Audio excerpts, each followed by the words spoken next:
नमस्कार मित्रांनो, सगळ्यांचे स्वागत माझ्या कॉमन मॅन या यूट्यूब चॅनलवर. मित्रांनो, सर्वप्रथम आपणा सर्वांना दिवाळीच्या खूप खूप शुभेच्छा. या व्हिडिओमध्ये ॲडव्होकेट बाळासाहेब आंबेडकर म्हणजे वंचित बहुजन आघाडीचे प्रमुख प्रकाश आंबेडकर यांनी केलेली भविष्यवाणी किंवा त्यांनी बोललेले बोल हे खरे ठरण्याची चिन्ह आहेत याबद्दल आपण बोलणार आहोत. ते कसे खरे ठरता आहेत आणि काँग्रेसचे प्रमुख राहुल गांधी यांनी परदेशात जाऊन आरक्षणाबद्दल जे विधान केलं होतं त्यावरून आता खरोखर तसं होतं आहे काय याची प्रचिती यायला लागलेली आहे. तत्पूर्वी दोन महत्त्वाच्या बातम्या. एक चांगली बातमी आपल्या सगळ्यांसाठी की प्रकाश आंबेडकर यांची प्रकृती आता स्थिर आहे. त्यांच्यावर आज एन्जिओप्लास्टीची शस्त्रक्रिया करण्यात येणार आहे. त्यामुळे आता काळजीचं कारण नाही. माझी ईश्वरचरणी प्रार्थना आहे की लवकरात लवकर प्रकाश आंबेडकर पूर्णपणे बरे होऊन पुन्हा प्रचाराच्या कामी यावेत, प्रचाराला लागावेत. आपणा सगळ्यांची तीच इच्छा असेल. लाखो अनुयायी वाट बघतायत प्रकाश आंबेडकर पुन्हा कामाला लागण्याची. सुजात आंबेडकर हे स्वतः येऊन वेळोवेळी माहिती देत आहेत, मेडिकल बुलेटिन सांगतायत. त्यामुळे काळजीचं कारण उरलेलं नाही. दुसरी एक बातमी, काल मनोज जरांगे पाटील यांनी 3 नोव्हेंबरला भूमिका जाहीर करणार असं पुन्हा एकदा वेगळी तारीख दिलेली आहे आणि त्यांनी एक वेगळं समीकरण मांडण्याचा प्रयत्न केला आहे. त्यासाठी उत्तर प्रदेशातून आलेल्या मुस्लिम धर्मगुरूंशी त्यांची चर्चा झाली आणि यापुढे मनोज जरांगे आता इतर राज्यातही दौरे काढणार आहेत, तेथेही हिंदीत भाषणं देणार आहेत. त्या मौलवींनी मनोज जरांगे यांना हिंदी मी शिकवणार असं सांगितलेलं आहे. म्हणजे त्यांची नवीन रणनीती कशी आहे त्याची थोडक्यात जर माहिती घेतली तर दलित, मुस्लिम आणि मराठा असं हे समीकरण असणार आहे आणि याद्वारे ते जास्तीत जास्त मतदारांना आकर्षित करणार आहेत किंवा ही चळवळ पुढे नेणार आहेत मराठा आरक्षणाची. काल त्यांच्या मनोज जरांगे यांच्या बाजूला आनंदराज आंबेडकर आपण बघितले असतील बातमीमध्ये आणि आनंदराज आंबेडकर यांनी देखील मनोज जरांगे यांच्या वृत्ताला किंवा त्यांच्या बोलण्याला दुजोरा दिलेला आहे की होय, आता दलित, मुस्लिम आणि मराठा अशी युती आम्ही करणार आहोत. तुम्हाला आश्चर्य वाटलं असेल कारण आठवड्याभरापूर्वीच ओबीसी महासंघाचे प्रकाश शेंडगे यांची एक आघाडी जाहीर झाली होती आणि त्यावेळी आनंदराज आंबेडकर हे तुम्हाला तिथे दिसले असतील ना? होय, तिथे होते. त्यांनी आव्हान देखील केलं होतं प्रकाश आंबेडकर यांना की वंचितने देखील आमच्या सोबत यावे आणि आमची आघाडी बळकट करावी ओबीसी आरक्षण वाचवण्याकरता. जेमतेम आठवडा झाला असेल त्या बातमीला आणि त्यानंतर आनंदराज आंबेडकर मला मनोज जरांगे यांच्याबरोबर दिसले. ठीक आहे, राजकारण आहे. राजकारणात अशा गमती घडत असतात, विचारधारा बदलत असतात किंवा पक्ष बदलण्याचे, पार्टी बदलण्याचे हे उद्योग सुरू असतात. असो, आता महत्त्वाची बातमी, राहुल गांधी यांनी आरक्षणाबाबत जे विधान केलं होतं की आम्ही योग्य वेळी भारतातलं आरक्षण हटवू, संविधानाने दिलेला हक्क ते आरक्षण योग्य वेळी हटवू असं म्हटलं होतं. त्यानंतर त्यांनी हे देखील स्पष्ट केलं की माझ्या बोलण्याचा विपर्यास केला गेला. त्यावेळेस प्रकाश आंबेडकर यांनी म्हटलं होतं की हा धोका आहे आरक्षणाला. सुप्रीम कोर्टाने ज्यावेळी आरक्षणाच्या वर्गीकरणाबाबतचा निर्णय दिला ताबडतोब काँग्रेस आणि भाजपने तो निर्णयाचं स्वागत केले.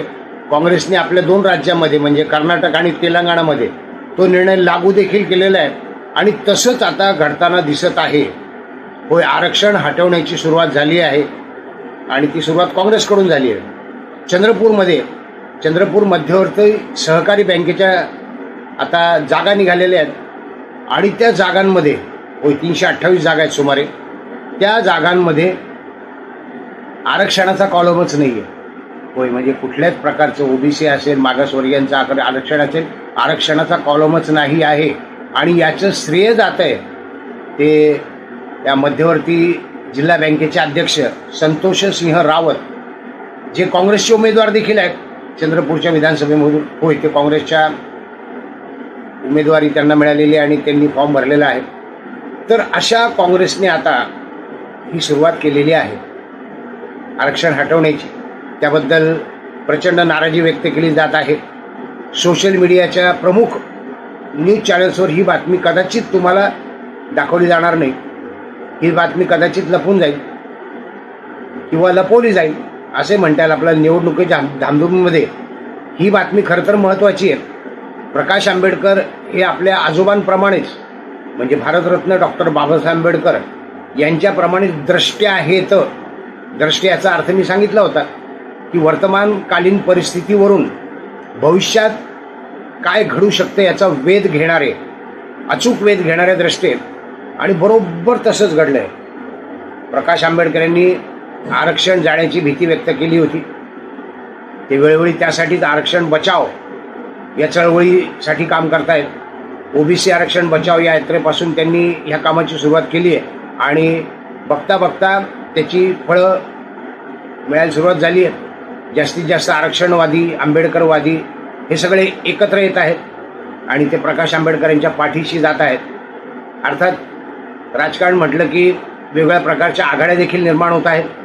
वंचित बहुजन आघाडीने कशी धास्ती किंवा वंचित बहुजन आघाडीमुळे कशी धडकी प्रस्थापित राजकीय पक्षांमध्ये भरली आहे ते देखील आपण बघतच आहात. त्यामुळे वंचित बहुजन आघाडीला यश मिळू नये म्हणून वंचित बहुजन आघाडी फोडण्यासाठी, वंचित बहुजन आघाडीचं कार्य कमकुवत करण्यासाठी, वंचित बहुजन आघाडीच्या सीट्स येऊ नयेत म्हणून आता हे प्रस्थापित राजकीय पक्ष कामाला लागले आहेत. हे आपल्याला सरळ सरळ दिसतं आहे. मनोज जरांगे यांनी जी भूमिका घेतलेली आहे आणि त्यांच्या सोबतीला मागच्या वेळी आपण सांगितलं होतं की राजरत्न आंबेडकर साहेब देखील आहेत. आता काल आनंदराज आंबेडकर साहेब मला दिसले आणि त्यांनी उघड आवाहन केलं.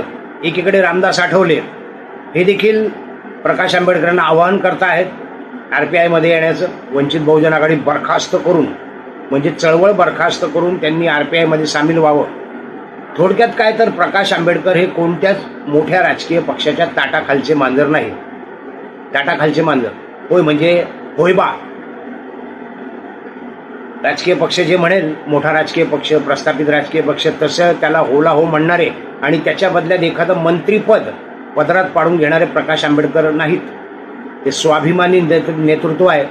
प्रकाश आंबेडकरांनी 2 दिवसापूर्वी आपल्या सर्व चाहत्यांसाठी,